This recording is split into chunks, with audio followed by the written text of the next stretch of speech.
Right, guys, this is the prequel for our Sumobot tutorial. So this is going to get all of our components that we require into our assembly one. So when we start with a completely blank setup here, we need to be able to grab the components that we want to be able to model and view around. So the way we do that is make sure you're in the assembly tab, and when you come up to this insert, click on that one and it brings up the current document. What we're going to do is go over to other documents. We're going to go to home, which allows us to go into the Guildford Grammar School setup here. And you'll probably only see the reference materials as a student. So I'm going to click on that one. It'll probably be grayed out, and then you'll see the engineered components. So once we go into that, we'll see we have a whole list of different components for the different courses that are run. What we need to do is include the ones that we require. So we're going to come down and keep scrolling through until we find the key one. So in the next videos, it talks about adding the half breadboard. We're going to add the PCB instead. But at the moment, it sits on Part Studios. We're going to go over to Assembly. So we can select that and add that in. So at the moment, we're going to go back one into the engineering components, and a lot of them are down here. We can search for them. We're going to add our battery pack. Again, it's defaulted to Assembly, so make sure you're in Assembly. Add that in.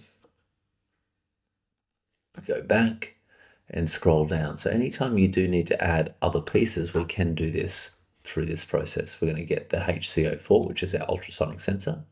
Make sure it is the assembly. Add that in. Go back again. Scroll down. And we should be able to then find the DC motor that we're going to be using. Add him in. Now, you can either click that twice to add to, or you can copy it later. I'll copy the IR sensor for us. So we go down to the bottom, and then we need to bring in a momentary push button.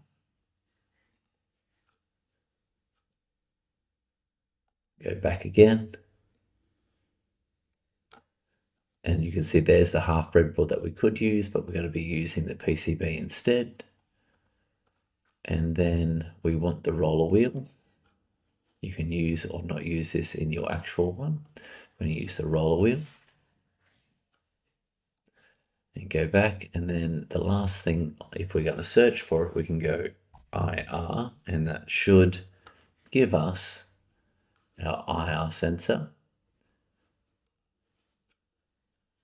Now that's probably not our right one, so let's go back. So we can use this one, so let's drop that in anyway, because you may find that that's something you want to use in your own design. But let's see if we can find the other one now. So you'll scroll through, there's our Model B, and then there's our other one, so the infrared detecting module. So bring that in as well.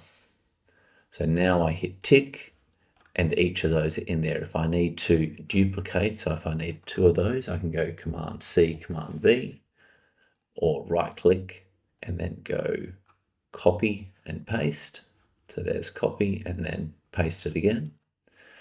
But what we can do now is, as we right click and rotate, we can move things around.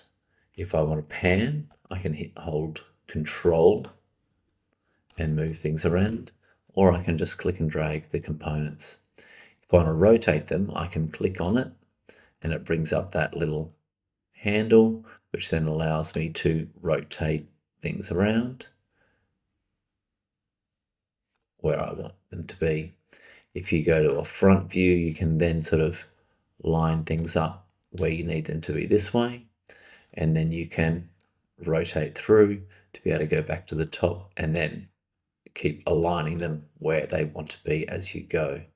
So now that you have the components that we require, you'll be able to continue with our video tutorial on the Sumobot.